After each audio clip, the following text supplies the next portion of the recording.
Bismillahirrahmanirrahim. Assalamualaikum warahmatullahi wabarakatuh. Rabbi shrah li sadri wa yassir li amri wahlul 'uqdatam min lisani yafqahu qawli. Saya Anissa Putri Nasution izin membawakan acara pada sore hari ini. Alhamdulillahirabbil alamin wa bihi nasta'in ala umuri dunya waddin. Wassalatu wassalamu ala asrofil anbiya'i wal mursalin wa ala alihi wa sahbihi ajma'in amma ba'du. Yang saya hormati para Bapak Ibu dosen sekalian, Ustadz Fadil, dan yang saya sayangi teman-teman saya sekalian. Khairukum man ta'allamul Qur'an wa 'allamahu. Orang yang paling tinggi derajatnya adalah orang yang mempelajari Al-Qur'an. Nah, semoga pada pembelajaran kita sore hari ini dapat meningkatkan iman dan takwa kita, serta kecintaan kita terhadap Al-Quran. Untuk mempersingkat waktu, marilah kita sapa pemateri kita pada sore hari ini. Assalamualaikum, Ustadz. Ya. Tes 1 2 suara 1 dengaran.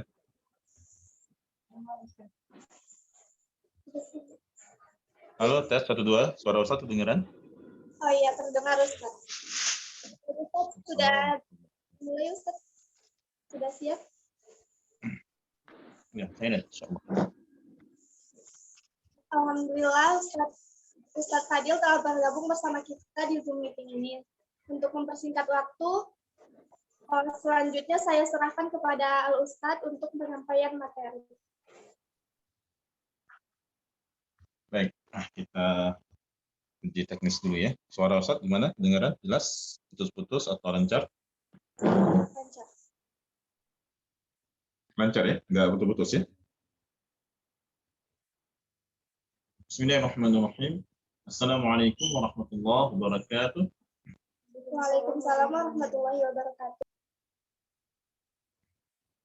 Alhamdulillahi rabbil alamin. Allahumma salli wa sallim mubarak ala sayyidina wa maulana Muhammad wa ala alihi wa ashabihi ajma'in, amma ba'd.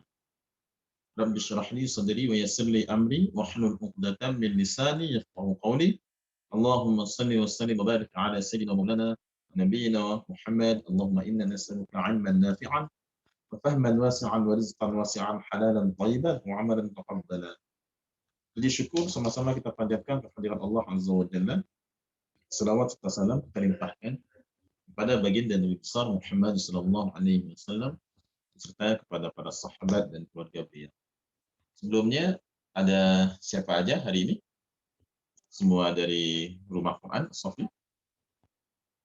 Ada Anggi, ada Nia, ada Nur Halimah Zara, ada Aida, ada insyaallah ada beberapa di sini. Semua dari Rumah Quran Sofi hadir?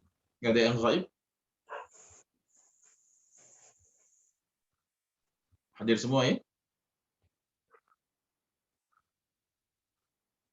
Halo Aida dari Rumah Quran Sofi, hadir semua? Hadir Ustaz. Ini Oke, dari baik. Rumah Quran Saintek Ustaz. Oh, Saintek ya. Baik, kita lanjutkan. Tadi pagi mohon maaf, benar-benar tidak teringat sama sekali karena kebiasaan ada rutinitas di ahad pagi yang tadi pun Ustaz jalanin rutinitas itu. Ternyata agak kepikiran juga. HP dicas jam 9:30 begitu buka HP baru ingat Mas. Khairan insyaallah. Kita lanjutkan ya. Terakhir materi kita bahas apa? Ada yang masih ingat? Terakhir kita bahas apa? Bagaimana murojaah di malam hari. Sekarang Ustadz ingin bertanya ke beberapa orang. Fani, kapan target khatam Quran 30 juz? Mungkin bisa baca 30 juz berapa aja diminta baca bisa. Kapan Fani kira-kira?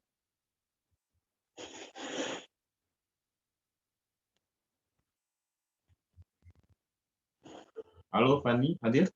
Hadirah?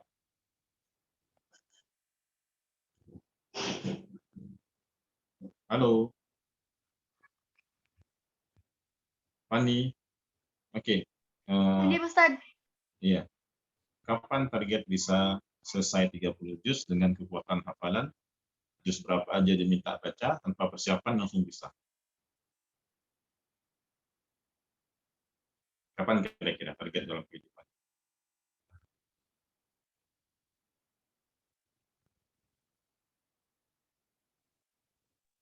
Gimana Ustadz? Boleh ulangi? Oke, yang lain mungkin bisa bantu sampaikan ke Fani. Tadi Ustaz bilang apa?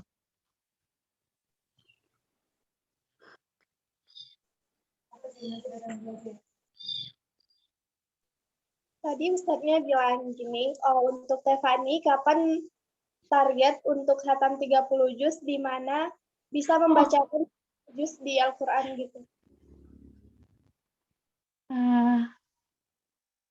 Kira-kira Ustadz? Masih lama Ustadz. Nggak boleh. Hafizah itu nggak boleh bilang masih lama. Tapi bilang tahun sekian. Karena orang yang bilang masih lama, itu bukan karakter hafizah. Jadi begini, adik-adik yang dirahmati Allah, materi kali ini saya akan sedikit menambahkan karakter harian seorang hafiz. Karakter harian seorang hafiz, bagaimana karakternya? Dia harus punya goal. Baik, Ustaz mau tanya, Fani bisa baca Quran umur berapa? Waktu SD. SD. Itu berapa tahun yang lalu? Udah 18, enggak ya? 15 tahun. 7. Enggak, 13 tahun yang lalu. 10 tahun ya? Iya. Kalau Fani gunakan waktu yang dulu, setahun sebanyak 1 juz menghafal Quran. Sekarang udah 10 juz mungkin. Udah 10 juz mungkin. Jadi seorang penghafal Quran, dia harus punya goal, target dalam kehidupannya. Jangan bilang masih lama. Jangan bilang insya Allah dalam waktu dekat. Jangan. Ini kalimat yang nggak pasti. Tapi kan Allah yang menentukan. Iya, tapi bagaimana kita berusaha menentukan goal kita. Maka kalau bilang masih lama itu bukan adab seorang hafiz. Bukan, hafiz itu jelas adabnya. Makanya Rasulullah memutuskan ketika mengutus pasukan yang diangkat sebagai pemimpin itu orang yang hafal Quran. Dan di situ ada yang hafal Al-Baqarah. Maka Nabi angkat sahabat yang hafal Al-Baqarah untuk menjadi amir atau pemimpin pasukan. Di sini menunjukkan bagaimana seorang ahli hafal Al-Quran itu, orang yang hafal Quran, dia udah terbiasa dengan mengatur timeline-nya, kemudian output-nya dengan kapan dia dapatkan, dan itu semuanya jelas dalam kehidupan dia. Sehingga ketika dalam satu pasukan itu ada masalah, maka seorang ahli Al-Quran zaman dulu, mereka sudah terbiasa menghadapi masalah, dan mereka tahu kapan menyelesaikannya, kapan targetnya, dan juga kapan bagaimana timeline-nya. Baik, Ustaz ajukan lagi pertanyaan, kapan Fani akan menyelesaikan 30 juz tadi itu? Insya Allah umur 26. Sekarang 2 berapa? 20. 6 tahun nih. Berarti 6 tahun lagi setahun berapa juz?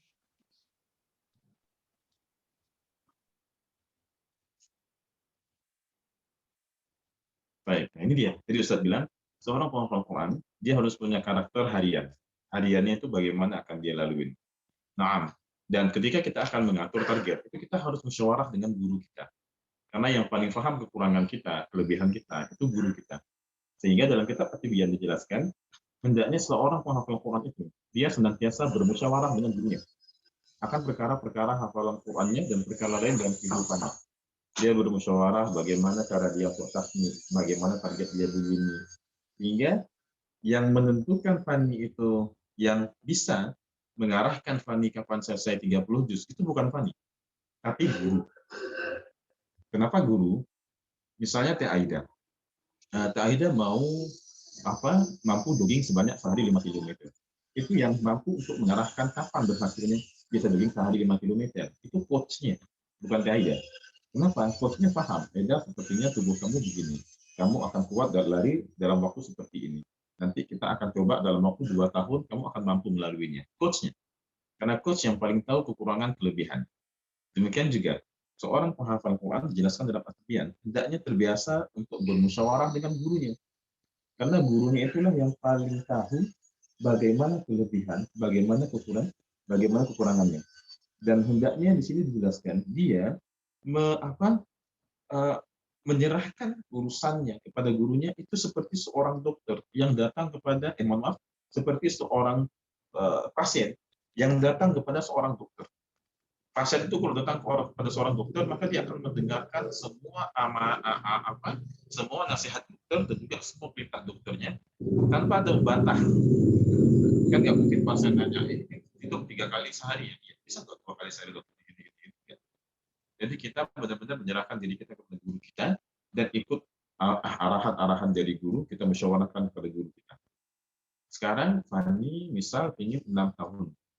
6 tahun ingin 6 tahun lagi bisa selesai hafalan. Seorang guru akan melihat kemampuan dan kesibukan. Kemampuan dari muridnya, kesibukan dari muridnya.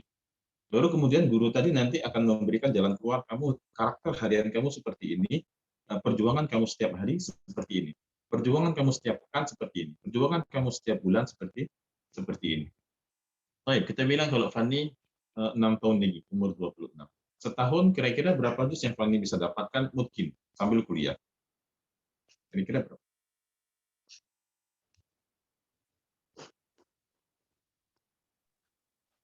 Dua, Ustaz. 2 juz. Waktu kuliah berapa tahun lagi? Atau 1. Hmm? 2 atau 1. 1 atau 2. 2 tahun lagi kuliah. Enggak. 1 juz atau 2 juz yang mungkin ya. Oke, setahun 2 juz. Waktu kuliah berapa tahun lagi? 2. 2 tahun lagi. Berarti nanti umur ke-22 bertambah berapa juz? Hanya 2? Hanya 4? Hanya 4 juz. Sekarang berapa? Sekarang kita bilang 3. 3 tambah 4 sama dengan 7 juz. Ada sisa waktu menuju 26 berapa? 4 tahun lagi. Benar nggak? Ya, Ustaz. Benar. Nah, 4 tahun itu yang tadinya 7 juz. Bagaimana Fani bisa mengejar 23 juz? Nah, Ustaz mau tanya, mau nikah nggak? Mau kerja nggak? Oke. Mau nikah, mau kerja. Ketika nikah, nanti maka kuantitas dan kualitas hafalan tidak semudah seperti ketika sedang kuliah. Ketika kerja, ketika kerja, nikah dan kerja, kedua kesibukan ini akan membuat Fani nggak bisa lagi untuk meningkatkan kualitas dan kuantitas hafalan seperti di umur sebelumnya. Maka ini yang Ustaz agak sedikit deg-degan sama kalian, sama anak-anak muridnya. Ya, Aida, bukan. Kalian coba maksimalkan waktu masih kuliah untuk bisa banyak-banyak ziyadah hafalan sambil dimungkinkan. Karena kalau nanti udah nikah, Masya Allah. Kalau nanti udah kerja, itu Masya Allah. Masih banyak PR ya, masih banyak adab karakter yang harus kita. Jadi belajar pelan-pelan menjadi orang sibuk. Jangan tiktokan aja, ketawa-ketiwi, ya jangan. Boleh happy-happy dengan teman, ngobrol-ngobrol. Tapi jangan juga 2 jam. Oh Ustaz, saya kalau santri Ustaz, itu Ustaz nggak kasih download TikTok. Kecuali kalau mereka bisa amanah, silahkan. Tidak mengapa. Nah, mereka nggak pegang HP di sini. Tapi kalau mereka di dunia kampus nanti mereka pegang HP, paling Ustaz kasih nasihat. Ya silahkan kalian mendownload TikTok, tapi pinter-pinter untuk menggunakannya. Jangan sampai download TikTok sampai 3 jam sehari. Jadi orang yang punya target, seorang hafizah yang punya target, maka hidupnya itu akan menjadi orang yang sibuk. Nah, kenapa? Karena Fani di umur 22, dia nanti sisa 4 tahun lagi. Dia harus menghafal 23 juz. 23 juz ini setahun berapa juz? Kira-kira nanti Fani kalau udah selesai kuliah, kemudian kerja, bisa nggak sehari setahun 2 juz lagi?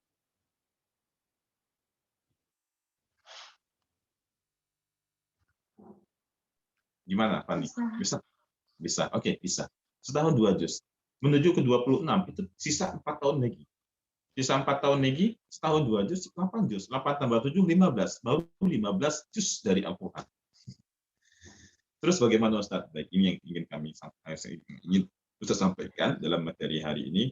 Ingat, seorang ahli Quran, maka dia adalah pembawa bendera Islam. Dalam artian orang yang sangat-sangat dikedepankan. Dan ketika Allah telah memanggil kita untuk menghafal Al-Quran, itu satu panggilan yang luar biasa baik sekali. Panggilan yang luar biasa harus kita syukuri. Karena ada banyak mahasiswa di sana, mereka nggak mau menghafal Al-Quran. Apakah kita judge? Jangan. Kita bersyukur aja. Alhamdulillah saya termasuk mahasiswa yang dipanggil oleh Allah untuk menghafal Al-Quran. Banyak orang di luar sana, mereka punya otak, mereka punya kecerdasan, tapi tidak mau untuk menghafal Al-Quran. Kita dikasih kecerdasan oleh Allah dan bahkan dikasih tempat untuk belajar menghafal Quran. Tahu nggak adik-adik, ada beberapa mahasiswi, di antaranya mahasiswi ITB. Ustaz Fadib, ya, saya ingin cari tempat yang kondusif untuk menghafal sekarang nggak kondusif Ustaz, tapi saya ingin ada di circle penghafal Quran. Ustaz dari dulu sebelum pandemi sempat musyawarah dengan salah seorang dosen di sana. Kami ingin bikin rumah Quran yang tempatnya itu di sekitar kampus ITB, ternyata udah terbentur dengan pandemi. Karena kalau di Pondok Ustaz terlalu jauh mereka kuliahnya. Khairan. Itu mereka untuk cari circle lingkungan penghafal Al-Quran itu butuh perjuangan, dan nggak dapat juga, jarang juga ada asrama yang benar-benar menyajikan suasana Al-Quran. Dan adik-adik semuanya, alhamdulillah di rumah Quran Saintek Al-Quran ini bisa kumpul bareng dengan para penghafal dibina oleh Teh Aida. Alhamdulillah, ini nikmat Allah yang terbesar. Nikmat ini jangan disia-siakan. Nikmat ini dimaksimalkan dengan memahami karakter seorang hafid itu. Dulu Ustaz sudah bahas karakter bagaimana kita dalam hal membersihkan hati, kemudian maksimalkan waktu malam. Sekarang bagaimana kita menata kehidupan, belajar menata kehidupan. Nanti umur 25 kita mau bagaimana? Umur 30 bagaimana? 35 bagaimana? 40 bagaimana? 45 bagaimana? Umurnya umat Rasulullah dijelaskan umumnya 60 sampai 70 sampai 70. Tapi ini bukan suatu kepastian. Ada orang yang lebih umur seperti itu, ada. Nah, tapi mayoritasnya 60 antara 60 sampai 70. Bagaimana kita on the way? Kalau memang sibuk dengan Ustadz, kayaknya kami nggak akan tembus. Kenapa? Karena kami sibuk dengan kegiatan kampus kami. Nanti kami juga sibuk dengan kegiatan dengan kegiatan kerjaan kami. Kami sibuk dengan kegiatan ngurus anak kami. Kami sibuk terus sibuk. Baik, kesibukan itu merupakan bagian dari kisah kehidupan kita di dunia. Yang kita kuliah, kemudian kita kerja, kemudian kita nikah, habis nikah kita ngurus keluarga, habis ngurus keluarga ada beberapa masalah keluarga yang mengajak kita untuk berjuang dengan mood kita. Ini bagian dari kisah hidup kita di dunia, dan kita nggak bisa lepas dari itu. Lalu bagaimana caranya? Tidak ada masalah. Tidak ada masalah dengan itu. Yang jadi masalah kalau kita tidak mengatur perencanaan yang baik. Kalau kita tidak memahami karakter seorang hafid, karakter hariannya bagaimana, karakter mingguannya bagaimana, karakter bulanannya bagaimana, tahunannya, per 5 tahunnya bagaimana. Nah, setiap hari ada yang harus kalian lakukan 3 hal. Boleh dicatat, 1 ziyadah, 1 murajaah, 2 mungkinkan, 3 ziyadah. Ziyadah poin ketiga. Yang pertama murajaah, yang kedua mungkinkan, yang ketiga ziyadah. Fani berapa juz sudah hafal? Juz 29, 30, dan juz 1. Betul nggak? Juz 1-nya baru OTW, Ustaz. Oke, juz 1-nya baru OTW. Kita bilang aja udah hafal ya. 29, 30, juz 1. Maka poin pertama, yang karakter harian kita harus ada dalam kehidupan kita, murojaah. Gitu kan? Apa tadi saya bilang? Tiga sifat yang harus, 3 karakter yang harus ada dalam kehidupan kita harian tadi. Murojaah. Ustaz. Oke, murojaah. Murojaah ini umumnya sehari 2 juz untuk penghafal. Sehari 2 juz. Kalau hafalannya makin banyak, sehari 3 juz untuk murojaah. Tapi ketika dia sudah selesai 30 juz, maka sehari 5 juz. Tapi kembali ke kehidupan Fani. Kalau Fani sebagai seorang mahasiswi, tentunya capek untuk menghafal sehari, untuk murojaah sehari 2 juz. Nah, sekarang saya lempar ke Fani. Sehari bisa murojaah berapa juz? Kalau Antara kuliah maghrib dan isya. Satu. Itu paralel ya, juz 29, 30. 29, 30. 29, 30. Ya. Baik, kita kunci. Kemudian, masuk poin kedua. Memungkinkan. Memungkinkan ini menjadi suatu PR bagi seorang penghafal Quran, sehingga otaknya itu mikir terus. Mikir. Seorang penghafal Quran akan nantinya, karena dia akan terus memikirkan kualitas hafalan, nanti secara tidak langsung dia akan menjadi pribadi yang terus ingin mengejar kualitas dirinya meningkat. Bagaimana? Seorang penghafal Quran yang terbiasa memikirkan kualitas hafalannya, maka nanti ini akan menjadi kebiasaan dia yang membuat dia untuk terus meningkatkan kualitas dirinya. Baik dari IPK-nya, akademisinya, kualitas hatinya, kemudian bagaimana dia bermuamalah dengan temannya, bagaimana dia berempati, bagaimana bersimpati, bagaimana tata cara dia berbicara, bagaimana tata cara dia menyikapi masalah, ini akan terus meningkat. Kok bisa demikian? Karena kehidupannya terlatih untuk meningkatkan kualitas hafalan. Baik, juz 29. Saya tanya, surat apa yang bermasalah bagi surat apa yang butuh perjuangan untuk dilancarkan bagi Fani? Surat Al-Mursalat. Al-Mursalat. Baik, al-mursalat sebenarnya bukan. Al-mursalat itu kan wailu yauma idzin lil mukazzibin. Iya, banyak wailulnya. Justru lebih mudah karena banyak wailulnya. Kita harus paham. Wailul pertama setelahnya apa? Wail kedua setelahnya apa? Wail ketiga cara ngafalnya. Wail pertama setelahnya alam nuhlikil awwalin. Wail kedua setelahnya nanti ada ini apa? Alam nakhluqukum. Nanti wail ketiganya ada alam naj'alil ardha kifata. Wail selanjutnya nanti ada hadza yaumul la yantiqun. Nanti wail selanjutnya intaliqu. Wail selanjutnya terus kita harus paham. Wail pertama setelahnya apa, wail kedua setelahnya apa, wail ketiga setelahnya apa. Baik. Kita fokus di permasalahan tadi. Juz 29 Fani bermasalah satu halaman, satu halaman setengah ya. Maka hari-hari Fani, karakter Fani sebagai seorang penghafal Quran, adab Fani terhadap Al-Quran tadi, yang pertama Fani murojaah, yang kedua, ini Fani mungkinkan. Ambil waktu 15 menit di malam hari. Jam berapa kira-kira? Kita sudah bahas di pertemuan sebelumnya bagaimana penghafal Quran menjaga hafalannya di waktu malam hari. Jam berapa? Jam 9? Sebelum nugas? Jam 10? Boleh. Atau habis nugas? Jam 11 biasanya. Jam berapa? Oke, jam Jam 11.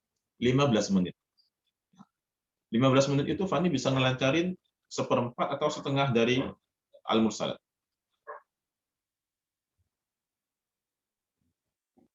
Iya, bisa. Seperempat atau setengah? Setengah bisa, Ustaz. Baik, setengah. Kita bilang setengah halaman.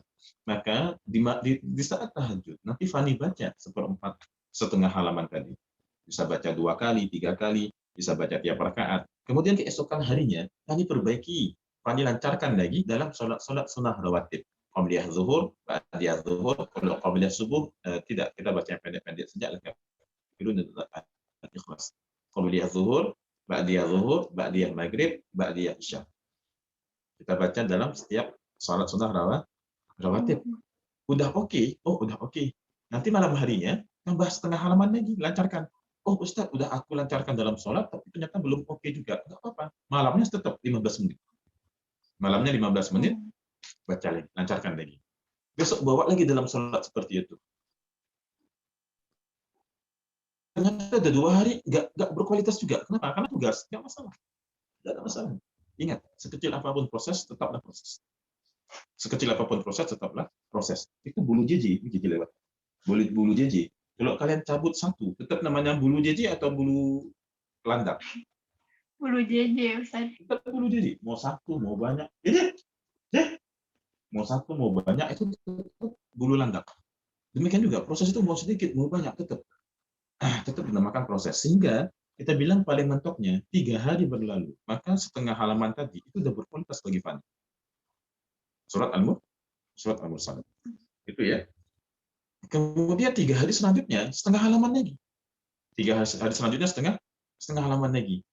Hari Ahad dengan refresh otak. Capek kok terlalu terus gitu. Capek otak kok terlalu gitu terus. Malam Ahad refresh. Nanti malam Senin tambah lagi karena Al-Mursalat itu satu halaman setengah. Di awal di sebelah sini, di halaman sebelah kiri ini setengah halaman, di halaman keduanya full 1 halaman. Dalam waktu 9 malam dengan ada jeda di waktu weekend, selesai Al-Mursalat Fani. Sehingga di Al-Baqarah Fani terus jalan juz 1, di juz 29 sampai diperbaiki pelan-pelan. Ketika Fani selesai menyetorkan juz 1 surat Al-Baqarah, juz 29 hilang juga masalahnya, nggak ada lagi yang macet, semuanya oke. Beralih ke juz 1. Fani ngafal juz 2 sambil perbaiki juz 1. Nanti ketika juz 5 sama sambil perbaiki. Terus bagaimana menjaganya? Yang tadi sehari dibaca 1 juz. Maka dengan cara begini, yang kita hafal setorkan jalan, yang perbaiki di belakang juga jalan. Sehingga kita menjadi pribadi yang benar-benar tidak ada waktu untuk disia-siakan. Tapi tetap juga tapi ini materi terakhir ataupun materi keempat dari pertemuan 4 atau 5 kayaknya. Nanti kita akan lihat bagaimana seorang penuntut ilmu itu beradab terhadap dirinya sendiri. Dia harus pintar-pintar juga cari waktu rihlah, waktu santai, waktu untuk memberikan kenyamanan bagi dirinya sendiri. Kemarin Fani sama Neti ikutan ya, ke sana. Khairan insyaallah. Jadi adik-adik, kalau kalian habiskan waktu dari jam 11 sampai jam 2 itu cuma TikTok, hafalan kalian bagaimana? Ada banyak orang mahasiswa yang belum dipanggil oleh Allah untuk menghafal Al-Quran. Kalian sudah dipanggil oleh Allah untuk menghafal Al-Quran, tapi kok disia-siakan? Itu ibarat ada orang dimudahkan oleh Allah berangkat haji dia. Berangkat haji tapi sampai ke Mekah cuma tidur. Sampai ke Arafah cuma tidur. Sampai ke Muzdalifah tidur main TikTok. Sampai ke Mina tidur main TikTok. Nanti berangkat lagi balik lagi ke kota Mekah di hotel dekat Masjidil Haram cuma tidur main TikTok. Enggak mau sholat di Masjidil Haram. Mau sholat sekali 2 kali aja. Allah sudah mudahkan dia untuk berangkat haji, tapi dia nggak mau maksimalkan. Dan Allah telah memudahkan kalian. Allah telah memudahkan kalian untuk bisa menghafal Quran dengan fasilitas yang disediakan oleh kampus kalian. Kurang baik apalagi kampus coba. Dan diberikan juga pengajar-pengajar yang Masya Allah, ada Teh Aida yang tiap hari bersama kalian, ada Syekh Yazin. Syekh Yazin kurang apa? Nasional. Ada juga Ustaz Fadil. Tapi kalau kalian masih sia-siakan, Masya Allah. Maka ingat, seorang penghafal Quran karakternya itu dia harus punya yang pertama jadwal murojaah harian, yang kedua dia punya jadwal memungkinkan. Memungkinkan ini tergantung kualitas, tergantung kemampuan. Kalau misalnya Fani Ustadz, kayaknya aku nggak bisa deh setengah halaman itu walaupun sudah aku setorkan, tapi untuk memungkinkannya aku butuh waktu seminggu. Nggak ada masalah. Seminggu nggak ada masalah. Setiap orang beda-beda kualitas hafalannya. Naam. Ustadz boleh nggak kalau misalnya ada dari malam Senin sampai malam Sabtu, ada satu malam istirahat, malam Kamis istirahat itu nggak memungkinkan, nggak ada masalah. Beberapa mahasiswa saat anjurkan nanti malam Kamis break aja nggak apa-apa, malam Kamis dengan malam Ahad break aja, libur aja nggak apa-apa. Ngapain? Ngobrol sama teman, relax diri. Tapi ini materi ke depan, bagaimana kita beradab terhadap diri kita sendiri. Kalau saya tidak salah itu di kitab Tazkiratus Sami' wal Mutakalim, ada di bab adab terhadap diri sendiri di poin ke-9. Yani jangan lupa untuk memberikan santai, memberikan kenyamanan bagi diri kita sendiri. Baik, kita baru poin kedua, karakter harian. Yang pertama murojaah, yang kedua memungkinkan. Paham Fani kira-kira dan yang lainnya? Insya Allah, Ustaz. Oke, sehingga iya silakan. Nah, sebelumnya Ustaz, dikarenakan ruang Zoom-nya limited hanya 40 menit, nanti akan diakhiri sebentar dan masuk lagi dengan link yang sama, Ustaz. Begitu Oke, juga boleh. dengan teman-teman sekalian. Oke, boleh. Khairin. Jadi adik-adik sekalian dirahmati Allah, kita bisa paham ya bagaimana seorang penghafal Quran itu terbiasa untuk memelihara waktunya, terbiasa untuk menjaga waktunya. Karena waktu itu kalau kita nggak kalahkan dia akan kalahkan kita. Jadi kita terbiasa menjadi orang-orang yang memperbudak waktu. Jangan kita diperbudak oleh dia. Ustaz, tapi kan capek. Kalau mau sukses harus capek. Mana ada orang sukses nggak capek? Kita lihat IPK orang 3,5. Jangan lihat IPK-nya, lihat perjuangannya. Kita lihat ada orang, dia bisa S2-nya ke luar negeri. Jangan lihat ketika lulus LPDP-nya, tapi lihat bagaimana perjuangan dia. Nggak ada suksesnya instan. Nah, sehingga nantinya penghafal Quran akan menjadi orang yang terbiasa melihat jam berapa. Tiap jamnya itu berkualitas. Nantinya berkualitas. Ya, aku dari duhur sampai duha aku dari subuh sampai duha aku mau ngapain, duha sampai duhur aku mau ngapain, zuhur sampai asar aku mau ngapain, asar sampai maghrib aku mau ngapain. Ustaz paham kondisi kalian sekarang sebagai seorang mahasiswi, sebagai seorang ataupun ada yang mahasiswa juga ikut hadir di sini, tidak mengapa. Ustaz, kami kan mahasiswa, banyak tugas. Iya, kalau memang banyak tugas, target yang banyak-banyak dari hafalan. Oh, Ustaz, kayaknya aku nggak bisa deh dalam waktu 3 hari melancarkan setengah halaman. Kayaknya aku 1 minggu. Nggak ada masalah. Nggak ada masalah. Yang penting proses. Ingat, sekecil apapun proses itu adalah proses. Kemudian masuk ke poin ketiga. Murojaah udah, oke, sehari 1 juz. Kemudian memungkinkan juga udah, sehingga yang ini lancar, yang ini juga bawa lancar. Sambil ngafal juz 1, kita lancarkan juz 29. Juz 1 selesai kita hafalkan, walaupun banyak yang belum lancarnya, juz 29 kayak ayat. Lalu masuk ke ziyadah. Nah, ziyadah ini tentunya Aida sudah menjelaskan ke kalian bagaimana proses ziyadah. Intinya ziyadah itu seperti ini. Lambat ngafal, lambat lupa. Cepat hafal, cepat lupa. Itu kaidahnya. Orang-orang di luar sana, mereka ada yang sebelum menghafal ditakrir dulu. Mereka baca dulu sampai 20, 40, 60, 80, 100, ada yang 300 kali. Saya pernah baca kitab, ada satu kampung di daerah Afrika, tradisi mereka untuk lupa ngapa-ngapa. Karena udah lama banget baca kitab ini. Pasal itu 2012 bisa baca kitab ini. Jadi dijelaskan bahwasanya di kampung tersebut mereka terbiasa untuk membaca 300 kali dulu. Baru dihafal. Dan biasanya udah terhafal, udah 300 kali. Demikian juga adik-adik semuanya. Jangan jadi karakter, aku mau otak aku cepat, aku sekali baca langsung hafal, 2 kali baca langsung hafal. Iya, cepat lupa. Minimal baca dulu 20 kali, baru dihafal. Ini standarnya. Atau 40 kali. Kalau 20 kali, itu untuk santri. Santri yang memang tidak ada kesibukan lain. Fokusnya ngafal. 20 kali cukup, baru mereka ngafal. Tapi kalau untuk orang yang banyak kesibukan kayak adik-adik mahasiswi, 40 kali baca. Tapi kan Ustaz capek 40 kali. Nah, ini perlu belajar bagaimana beradab terhadap Al-Quran. Silakan buka kitab Ihya Ulumuddin. Kapan-kapan kita akan bahasnya. Bagaimana ketika kita baca itu kita yakin bahwasanya ini kalamullah. Kita keluar adab kita mentakdimkannya. Ini kalamullah. Ini kalam Rabbi. Ini kalam Rabbku. Ini kitabullah. Ini kalamullah. Ini kitab ini setiap ayatnya itu agungnya luar biasa. Setiap barisnya luar biasa. Dan kita bersyukur kita dipilih oleh Allah untuk bisa membacanya. Baca sampai 40 kali baru dihafal. Kenapa Ustaz menunjukkan pola seperti ini? Agar otak kalian nggak capek ketika menghafalnya. Kalau udah kita takrir dulu, maka tidak akan terasa capek. Otak kalian funny, capek nggak dengan tugas di kampus? Tugas kuliah, ini itu segala macam. Capek nggak?